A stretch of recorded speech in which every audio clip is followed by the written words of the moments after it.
Hello everyone, myself Jidal Singh Yadav. Today we are starting our new chapter, that is chemical kinetics.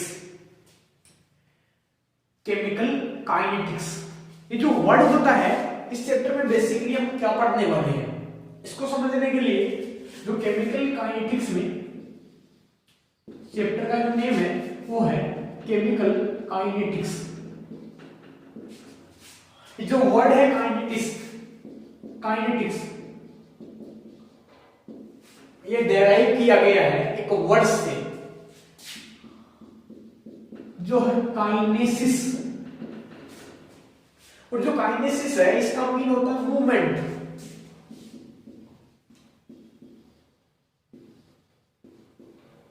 चलना,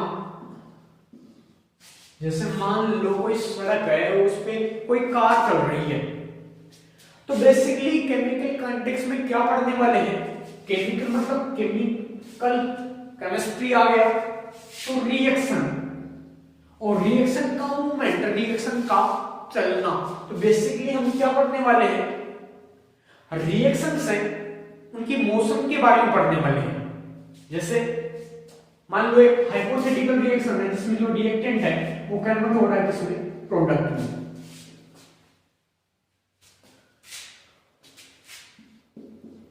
time के साथ, with respect to time, समय के साथ, मतलब इस चैप्टर में हम क्या पढ़ने वाले हैं, इस चैप्टर में हम पढ़ने वाले हैं इस अभिक्रिया की जो रिएक्शन है उसकी स्पीड के बारे में, उस रिएक्शन की स्पीड के बारे में। ये जो रिएक्शन है वो कंप्लीट होने में कितना टाइम लेगी, सब पढ़ने वाले हैं। बेसिकली मैं जो बात बोल रहा हूं मैं से बोल रहा हूं, इस चैप्टर में हम क्या पढ़ेंगे, केमिकल जो रिएक्शंस हैं उनकी मूवमेंट के बारे में पढ़ेंगे, वो कैसे कंप्लीट होंगी वो सब पढ़ने वाले हैं। अगर मैं बिल्कुल ही जैसे मैं बात करूं,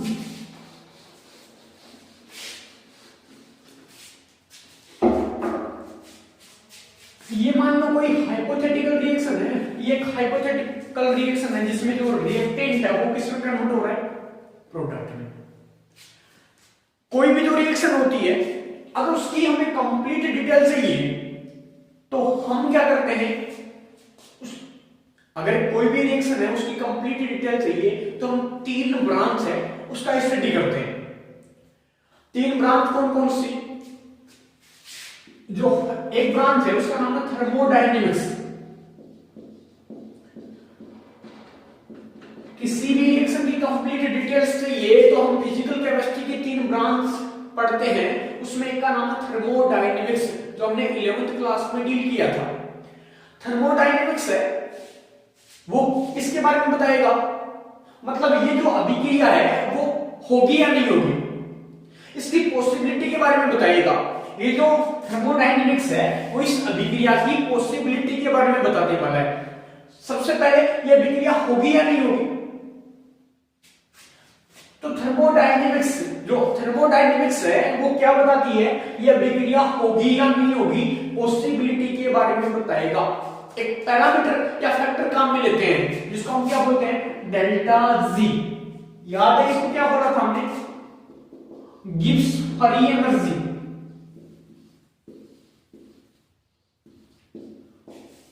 कोई भी जो केमिकल रिएक्शन है जब होती है तो उसमें जो डेल्टा जी की वैल्यू है वो अगर नेगेटिव है, ये जो डेल्टा जी की वैल्यू है वो नेगेटिव है, ये जो थर्मोडायनेमिक्स है वो किसी भी रिएक्शन की स्पॉन्टेनिटी के बारे में बताती है, अभिक्रिया होगी या नहीं होगी, या अपने आप होगी या नहीं होगी। डेल्टा जी की वैल्यू नेगेटिव, दैट मींस जो रिएक्शन है, जो प्रोसेस है वो कैसी है, स्पॉन्टेनियस। स्पॉन्टेनियस का मीन नेचर में अपने आप ये जो रिएक्शन है वो होने वाली है, नेचर में ये जो रिएक्शन है वो अपने आप होने वाली है। इसको कंप्लीट करने के लिए हमें किसी भी एक्सटर्नल सोर्स की जरूरत नहीं है। डेल्टा जी की वैल्यू अगर कैसी आती है, पॉजिटिव, तो इसका मतलब ये जो प्रोसेस है, ये जो रिएक्शन है वो कैसी है, नॉन स्पॉन्टेनियस।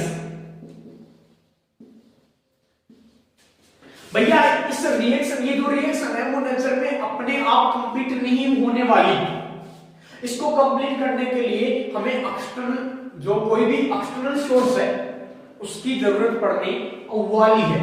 तो पहली जो ब्रांच है वो थर्मोडायनेमिक्स, और ये क्या बताएगा किसी भी रिएक्शन की स्पॉन्टेनिटी के बारे में। रिएक्शन स्पॉन्टेनियस होगी या नॉन स्पॉन्टेनियस, जो अपने काम की वो कौन सी है, स्पॉन्टेनियस, जिसके लिए जो डेल्टा जी की वैल्यू है वो क्या आएगी, नेगेटिव आएगी। दैट मींस ये जो रिएक्शन है वो फिजिकल रिएक्शन है। दूसरी जो ब्रांच है वो इक्विलिब्रियम। हमने 11th क्लास में इसको भी पढ़ रखा है। जो रिएक्शन है वो टू टाइप्स की होती है। इक्विलिब्रियम में हमने पढ़ा था जो रिएक्शन है वो मेनली टू टाइप्स की होती है। एक को हमने बोला था और रिवर्सिबल, और दूसरी को हमने क्या बोला था, इररिवर्सिबल। रिवर्सिबल का मीन क्या हुआ, जो बाई डायरेक्शनल होती है। बाई डायरेक्शनल मतलब जिसमें रिएक्टेंट से किसका कन्वर्ट होता है, किसका फॉर्मेशन होता है, प्रोडक्ट। साथ ही क्या होता है, जो प्रोडक्ट है वो भी किस में बदल रहा होता है, और रिएक्टेंट में। मतलब रिएक्टेंट है वो किस में कन्वर्ट हो रहा है, प्रोडक्ट में। जो प्रोडक्ट है वो किस में कन्वर्ट हो रहा है, वापस रिएक्टेंट में। दोनों जो प्रोसेस है वो साथ साथ चल रही है। बाई डायरेक्शनल जिसको बोलते हैं हम रिवर्सिबल रिएक्शन, और जो यूनिडायरेक्शनल होती है मतलब रिएक्टेंट है वो किस में कन्वर्ट होगा, प्रोडक्ट में। जो प्रोडक्ट है वो रिएक्टेंट में कन्वर्ट नहीं होने वाला। इस रिएक्शन को क्या बोलते हैं, इररिवर्सिबल रिएक्शन। तो रिएक्शन टू टाइप्स की होती है, एक रिवर्सिबल और दूसरा इरिवर्सिबल। ये जो इक्विलिब्रियम है वो क्या बताने वाला है, कितना प्रोडक्ट मतलब क्वांटिटी ऑफ प्रोडक्ट, कितना प्रोडक्ट का फॉर्मेशन होगा इस रिएक्शन में, कितना प्रोडक्ट का फॉर्मेशन होने वाला है, कितना प्रोडक्ट बनने वाला है, इसके बारे में कौन बताएगा, इक्विलिब्रियम। रिवर्सिबल रिएक्शन, यहां पे रिवर्सिबल रिएक्शन का कंप्लीट होने का मतलब क्या होता है, हम जैसे बोलते हैं जब किसी रिवर्सिबल रिएक्शन में इक्विलिब्रियम एस्टेब्लिश हो जाता है। अगर इक्विलिब्रियम अटेन हो गया मतलब इक्विलिब्रियम का मीन क्या है, rate of forward reaction becomes equal to rate of backward reaction। मतलब किसी फाइनाइट टाइम में जितना रिएक्टेंट प्रोडक्ट में कन्वर्ट होता है उसी टाइम में जो उतना ही प्रोडक्ट किसमें कन्वर्ट हो जाएगा, रिएक्टेंट में। तो उसको क्या बोलते हैं, इक्विलिब्रियम। और इरिवर्सिबल जो यूनिडायरेक्शनल होती है। तो ये जो ब्रांच है वो क्या बताएगी, कितना प्रोडक्ट का फॉर्मेशन होने वाला है। ये जो ब्रांच है रिएक्शन पॉसिबल और नॉट पॉसिबल, कितना अगर रिएक्शन है वो पॉसिबल है तो कितना प्रोडक्ट का फॉर्मेशन होने वाला है। तो तीसरी ब्रांच जिसका नाम क्या होता है, फिजिकल केमिस्ट्री की chemical kinetics.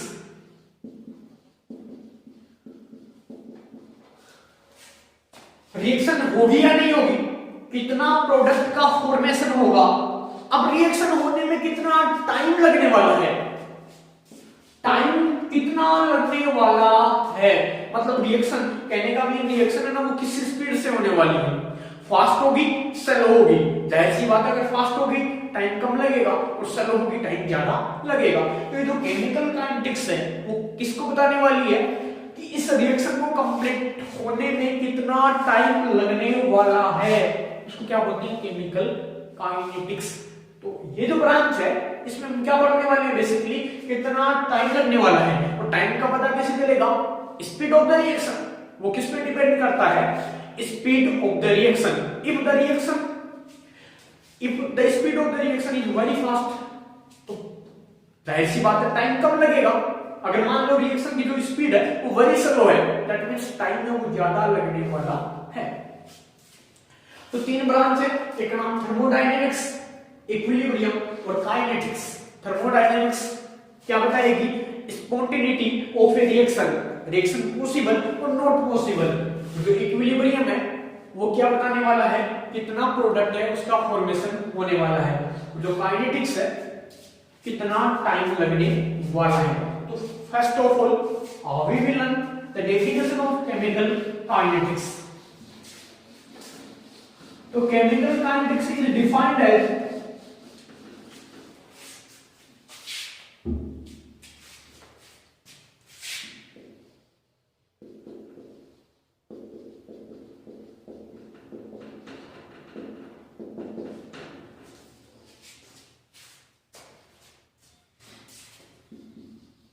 The branch of chemistry, branch of physical chemistry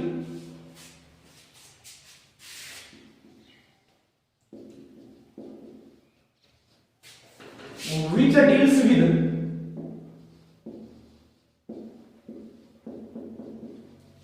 the branch of physical chemistry which deals with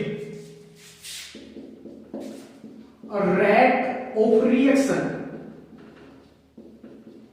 या speed of reaction, rate of reaction या speed of reaction, और इसको हम ROR शॉर्ट में ऐसे लिखते रहेंगे इसको। रेट ऑफ द रिएक्शन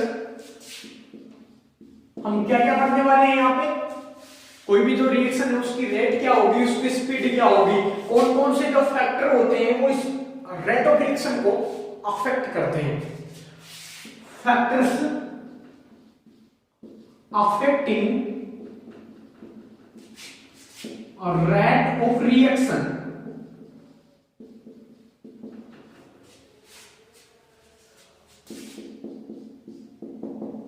जो रिएक्शन है वो कौन सी मैकेनिज्म से कंप्लीट होगी, मैकेनिज्म ऑफ रिएक्शन, मतलब जो रिएक्शन है उसके मैकेनिज्म क्या है, वो कैसी है, प्राइमरी है कि कॉम्प्लेक्स। प्राइमरी का मीन जो सिंगल स्टेप में कंप्लीट होती है, और कॉम्प्लेक्स का मीन जो एक से ज्यादा स्टेप में कंप्लीट होती है। तो इस चैप्टर में क्या पढ़ेंगे, रेट ऑफ रिएक्शन पढ़ेंगे। कोई भी जो रिएक्शन है उसकी रेट क्या है, उसकी स्पीड क्या है, उसकी वेलोसिटी क्या है। Factors affecting rate of reaction, कौन कौन से फैक्टर अफेक्ट करते हैं। जैसे अगर मैं बात करूं फैक्टर्स की, तो वो टेम्परेचर हो सकता है, टेम्परेचर अफेक्ट करता है या नहीं करता, करता है तो कैसे करता है। वो फैक्टर कंसंट्रेशन हो सकता है, वो फैक्टर कैटेलिस्ट हो सकता है, वो फैक्टर नेचर ऑफ रिएक्टेंट हो सकता है, मतलब किसी पर्टिकुलर रिएक्शन के लिए कौन सा जो रिएक्टेंट है वो अफेक्ट करता है। सब चीजें इस केमिकल काइनेटिक्स में पढ़ने वाले हैं। मैकेनिज्म ऑफ रिएक्शन, जो रिएक्शन है वो प्राइमरी होगी कि कॉम्प्लेक्स होगी, पढ़ने वाले हैं इस चैप्टर में 1 by 1। तो chemical kinetics, the branch of chemistry, branch of physical chemistry which deals with the rate of reaction, factors affecting rate of reaction and the mechanism of the reaction। तो हम यहाँ पे स्टडी करेंगे 1 by 1। First of all we will discuss about rate of reaction, rate of reaction. इसको short में क्या लिखते रहेंगे, ROR।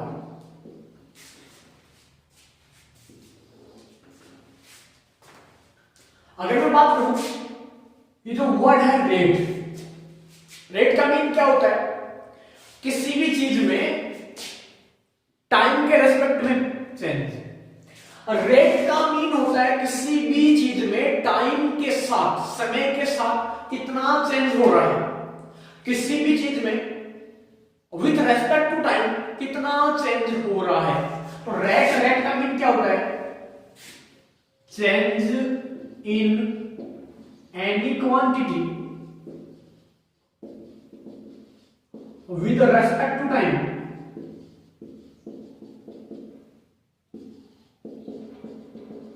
टाइम के साथ कितना चेंज हो रहा है, इसी का मीन क्या होता है, रेट। जैसे अगर मैं बात करूं 11th क्लास में जब फिजिक्स में हमने क्या पढ़ा था, रेट। जैसे मान लो कोई कार है,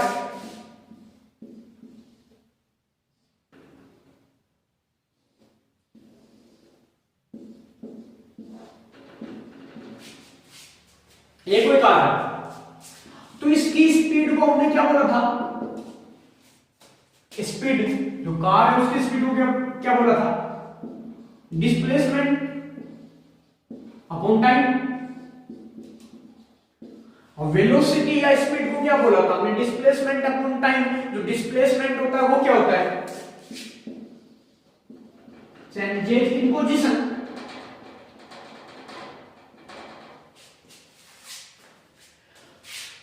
चेंजेस इन पोजीशन, मतलब पोजीशन में चेंजेस, और इस चेंजेस में कितना टाइम लग रहा है, इसका जो रेशियो होता है, इसी को जो स्पीड बोला था, जो कार होती है उसकी स्पीड को क्या बोला था, डिस्प्लेसमेंट अपॉन टाइम। डिस्प्लेसमेंट का मीन क्या होता है, चेंजेस इन पोजीशन। तो हमने ऐसे बात की रेट ऑफ रिएक्शन, यहां पे हम किसकी रेट देख रहे हैं रिएक्शन की, मैंने ऐसे बोला किसी भी चीज में टाइम के रेस्पेक्ट में कितना चेंजेस हो रहा है उसी को क्या बोलते हैं, और रेट। अगर मैं कार की रेट की बात करूं, कार की स्पीड की बात करूं, तो changes in position upon time taken for the change. यहां पे अगर मैं बात करूं एक रिएक्शन के लिए, मान लो एक हाइपोथेटिकल रिएक्शन है, तो इसकी रेट को कैसे डिस्क्राइब करूंगा, कैसे एक्सप्लेन करूंगा मैं, ये जो टाइम के साथ विथ रेस्पेक्ट टू टाइम। अगर मैं इस रिएक्शन में, एक हाइपोथेटिकल रिएक्शन में, मैं जानता हूं इसकी जो रिएक्टेंट है उसकी कंसंट्रेशन वो समय के साथ डिक्रीज होगी, इसकी जो कंसंट्रेशन है वो समय के साथ डिक्रीज होने वाली है, जो प्रोडक्ट है उसकी कंसंट्रेशन इंक्रीज होने वाली है विथ रेस्पेक्ट टू टाइम। मैं दोनों की कंसंट्रेशन की बात करूंगा तो मैं क्या बोल रहा हूं, change in concentration of reactant oblique product, या तो मैं रिएक्टेंट के बारे में बात कर लूं या प्रोडक्ट के बारे में बात कर लूं, तो change in concentration of reactant और product upon time taken for change, और इस चेंज में कितना टाइम लगा हुआ है, इसको क्या बोलूंगा मैं, रेट। तो अगर मान लो मुझे अगर इसकी डेफिनेशन देनी हो तो मैं क्या बोलूंगा इसकी definition,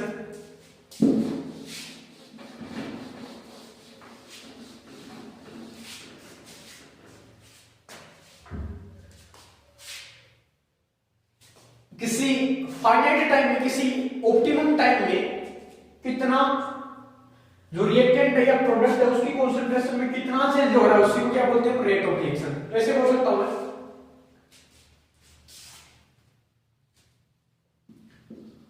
rate of reaction is defined as, कैसे डिफाइन कर सकता हूं, change in concentration of, change in concentration of reactant or product in a finite time,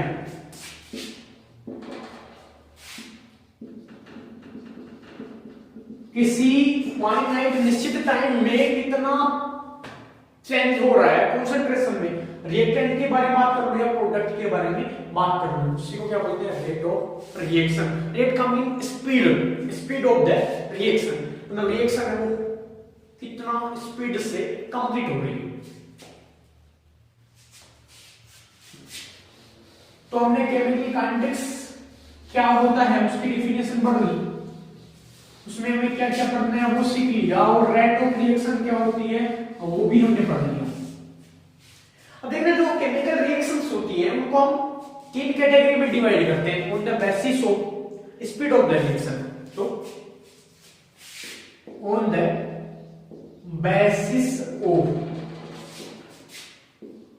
rate of reaction,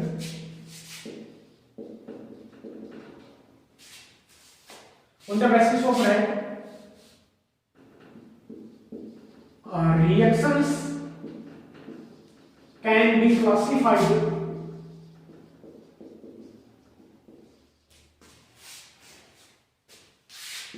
into three types.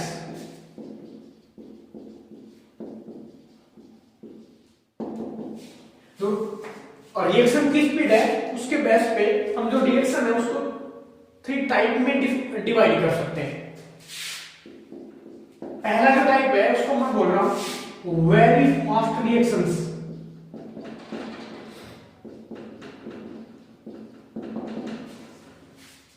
मतलब ऐसी रिएक्शंस जो बहुत फास्ट फास्ट, मतलब fast, very fast speed से कंप्लीट होती है।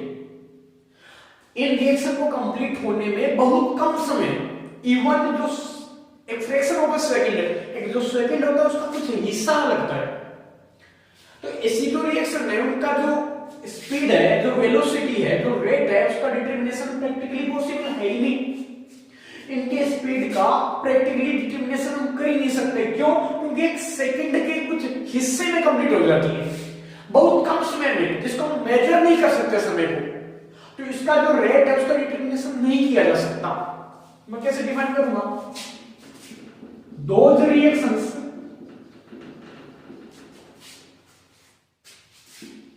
which complete in a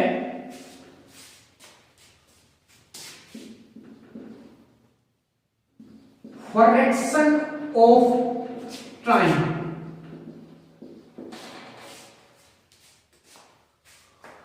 एक time के कुछ हिस्से में, इन अ फ्रैक्शन ऑफ टाइम मतलब टाइम के कुछ हिस्से में कंप्लीट हो जाती है।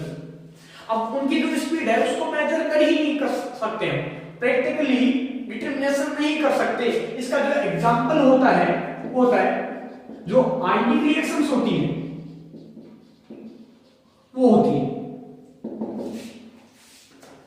जैसे NaCl की अगर मैं रिएक्शन करूं किससे, AgNO3 से, तो क्या प्रोडक्ट बनेगा? NaCl, Na पे पॉजिटिव और Cl पे नेगेटिव, Ag पे पॉजिटिव और NO3 पे नेगेटिव। आयनिक एक्सचेंज होगा, क्या बनेगा? NaNO3 और AgCl, AgCl प्लस NaNO3। जो AgCl होता है उसकी व्हाइट प्रेसिपिटेट प्राप्त होती है, इसका जो सफेद अवक्षेप वो प्राप्त होता है। मैं क्या बात बोल रहा हूं, जो आयनिक रिएक्शन होती है वो हम क्या होते हैं, अपनी जो पलक झपकते हैं उससे भी कम टाइम में कंप्लीट हो जाती है। तो इनकी जो स्पीड है उसका डिटरमिनेशन नहीं किया जा सकता। तो पहला जो रिएक्शन आ गई वो क्या आ गई? Very fast reaction. और इनकी जो स्पीड है, इनकी जो रेट है, उसका डिटरमिनेशन प्रैक्टिकली पॉसिबल नहीं। दूसरा है वो है वेरी स्लो रिएक्शन।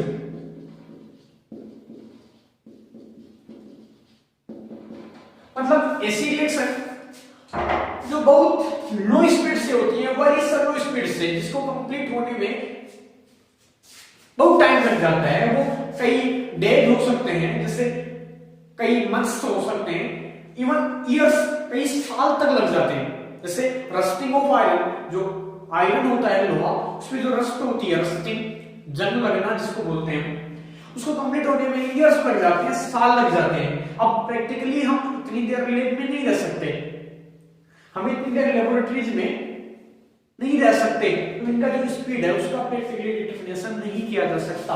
तो मैं कैसे डिफाइन करूंगा? Those reactions which complete in a very long period of time.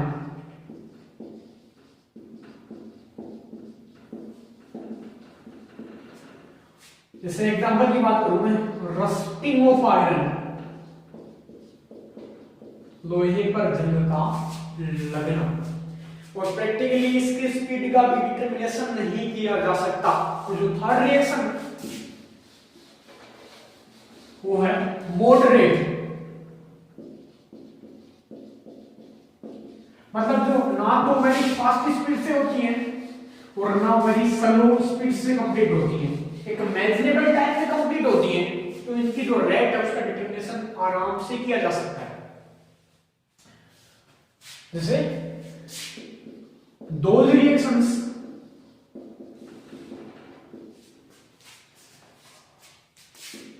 which complete in a finite time, निश्चित समय में कंप्लीट हो जाती है। एग्जांपल, ऑल मॉलिक्यूलर रिएक्शंस, जैसे N2 plus 3H2 gives you 2NH3 N2 एक कोवलेंट मॉलिक्यूल है, nitrogen triple bond nitrogen, hydrogen single bond hydrogen, किसका फॉर्मेशन होगा? अमोनिया। तो ये क्या होते हैं? जो ओल्ड बॉन्ड्स है वो ब्रेक होते हैं और जो न्यू बॉन्ड है उसका फॉर्मेशन होता है। तो ये जो बॉन्ड ब्रेकिंग, जो बॉन्ड फॉर्मिंग के बीच में जो टाइम लगता है वो मेजरेबल होता है, तो इसकी रेट का आराम से डिटरमिनेशन किया जा सकता है। मॉडरेट रिएक्शंस, तो इस चैप्टर में हम कौन सी रिएक्शंस की स्पीड के बारे में पढ़ने जाएंगे? ये जो मॉडरेट रिएक्शंस हैं उनकी स्पीड के बारे में पढ़ने जाएंगे। नेक्स्ट पार्ट है वो देखेंगे हम नेक्स्ट वीडियो में। Thank you.